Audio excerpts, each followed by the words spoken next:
Este puente tiene el vano central más largo de todos los puentes atirantados. Se enfrenta a desafíos que destrozarían cualquier puente normal. El agua es demasiado profunda, el fondo marino demasiado blando y está sobre una línea de falla.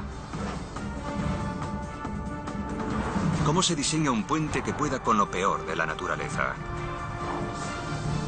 ¿Qué se necesita para construir una de las estructuras más grandes del mundo? Antes de continuar, dale me gusta al video, suscríbete y activa la campanita. Este es el Golfo de Corinto en Grecia. Es profundo y de grandes dimensiones. Buenas características para el tráfico marítimo, pero una pesadilla para los que viajan por tierra. Se podría decir que el Golfo de Corinto divide a Grecia en dos. La única ruta terrestre entre el sur de Grecia y el resto de Europa está a 240 kilómetros al este. Tender un puente sobre el Golfo ha sido un sueño durante más de un siglo, pero nunca ha sido posible hasta ahora. El puente Rion Antirion es el primero que ha cruzado el Golfo de Corinto. Está a más de 50 metros sobre el nivel del mar, dejando espacio más que suficiente para los barcos más grandes. El diseño del puente es aparentemente simple. 368 elegantes cables, 4 torres cónicas y un borde amarillo en la carretera que brilla de noche. Pero lo verdaderamente sorprendente de este puente es cómo se construyó. Los retos de construirlo aquí fueron tan imponentes que dejaron perplejos durante décadas a los ingenieros. El mayor desafío eran los terremotos. Se habían construido puentes en zonas sísmicas, pero este puente tenía que cruzar una línea de falla activa. Además de eso, el nivel de agua era muy profundo, 60 metros. Ningún otro puente había sido construido con unos cimientos de tanta altura. Se iba a necesitar un atrevido plan para superar estos obstáculos. En abril de 1996, la única manera de cruzar el Golfo de Corinto era en el ferry. En condiciones climatológicas favorables, el viaje duraba 45 minutos. Un puente reduciría ese tiempo a 5 minutos. Por eso, durante décadas, el gobierno griego había estudiado nuevos diseños de puentes. El enlace tenía que ser extraordinario, pero las opciones de diseño eran limitadas. Un puente atirantado. En este diseño no hay cables caros, sino cables pequeños que cuelgan directamente de las torres. Sin embargo, ningún puente atirantado construido hasta la fecha había sido capaz de cumplir los requisitos que exigía el Golfo de Corinto.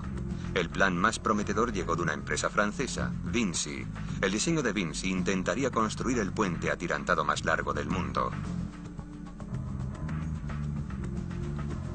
Iba a necesitar 4 torres consecutivas, algo que nunca antes se había hecho. Y una carretera de 2.200 metros quedaría suspendida de los gigantescos soportes. Las torres tendrían que soportar todo el peso del puente, por lo que deberían colocarse sobre un terreno extremadamente sólido. Los investigadores sondearon el fondo marino.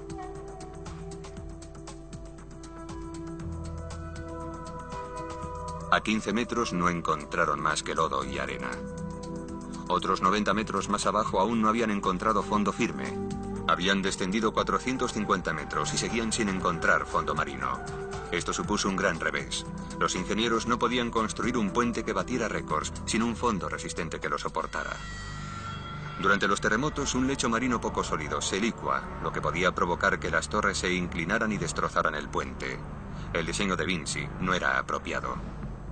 Así que los ingenieros volvieron a su mesa de trabajo y regresaron con un plan aún más audaz.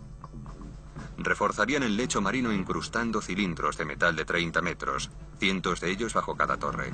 En caso de terremoto, estos tubos mantendrían el fondo firme.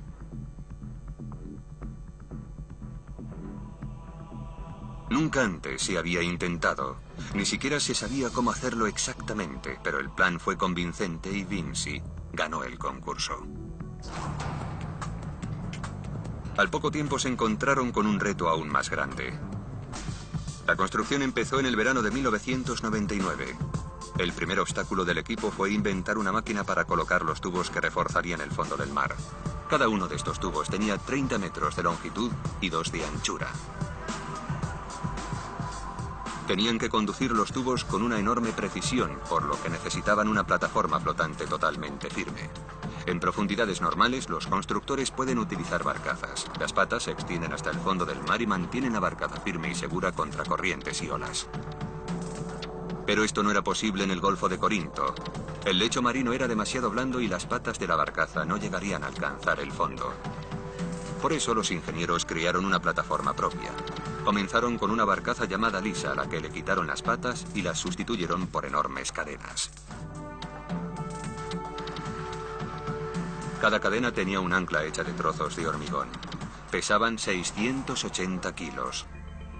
Después colocaron la barcaza en posición, echaron las anclas y tensaron las cadenas. Ahora la gabarra estaba firme.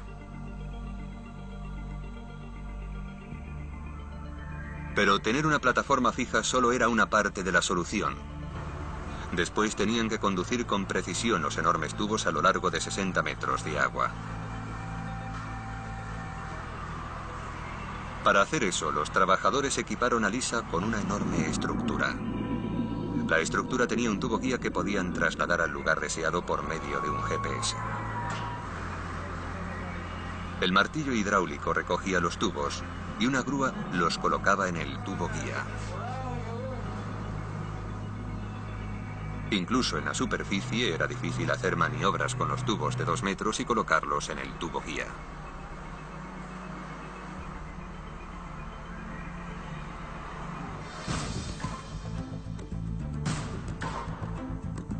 Una vez conseguido esto, había que hacer descender los cilindros al fondo marino. El martillo hidráulico trabajaba 73.000 kilogramos de fuerza por golpe. Los tubos podían haber reforzado el fondo del mar, pero también crearon un nuevo problema. Las torres tenían que descansar sobre una superficie totalmente plana, por lo que los constructores tuvieron que añadir una capa de grava de 3 metros de grosor. El problema era cómo alisar una enorme pila de grava a 60 metros de profundidad. Por eso los ingenieros idearon un sistema diferente. Utilizaron el tubo guía. Los operadores colocaron la parte inferior del tubo guía exactamente donde querían que quedara la parte superior de la gravilla y después echaron la gravilla por el conducto. A medida que movían el tubo, la grava salía exactamente al nivel deseado. Los escáneres del sonar mostraron que el nivel de gravilla estaba a 5 centímetros del límite. Mientras el fondo marino se reforzaba y alisaba, el equipo de construcción se enfrentó a un nuevo desafío: las torres. Primero construyeron los cimientos en tierra. Iban a tener más longitud que cualquiera de los cimientos de otros puentes. Serían como la mitad de un campo de fútbol.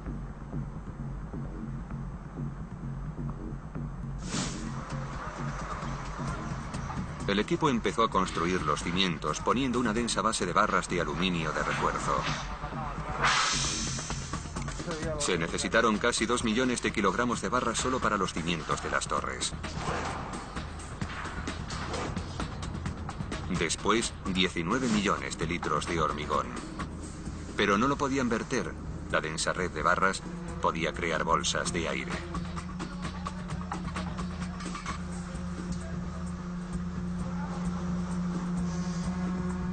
Por eso tuvieron que introducir enormes varitas vibrantes en el hormigón mojado para comprimirlo y reforzarlo. En esta fase los cimientos parecían un enorme platillo volante. Pero por desgracia era demasiado pesado para volar. El equipo iba a tener problemas para sacarlo de la dársena.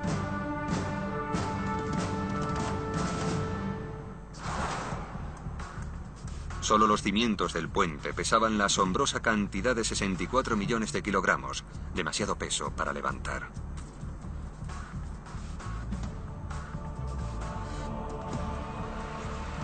De modo que los ingenieros diseñaron una inmensa estructura para incorporar 32 compartimentos de aire que lo permitieran flotar. Para hacer flotar los cimientos inundaron totalmente la zona de construcción. Pero aún así se necesitó un motor de 25.000 caballos para moverlos.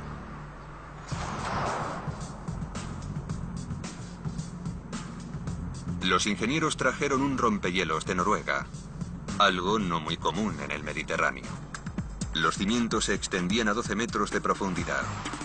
Pero ahora llegaba el verdadero desafío, convertirlos en torres de 230 metros de altura. Si los trabajadores hubieran construido las torres en el muelle, habrían sido demasiado pesadas de levantar. De ahí que las tuvieran que construir a flote.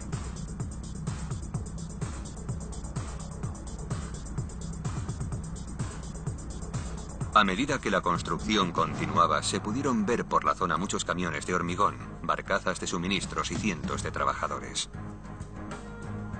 Pero no se veía demasiado progreso. Las torres no parecían crecer. La razón era que a medida que se hacía más alto, se hacían más pesadas y se iban sumergiendo. La altura real de las torres nunca fue visible.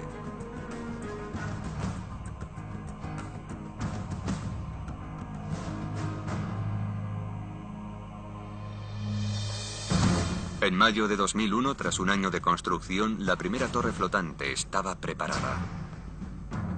Ahora el equipo tenía que trasladarla y sumergirla correctamente. El margen de error era de solo 10 centímetros. Se necesitaron 3 remolcadores para colocar la estructura en posición. Después los trabajadores añadieron lentamente el agua a los 32 compartimentos de los cimientos.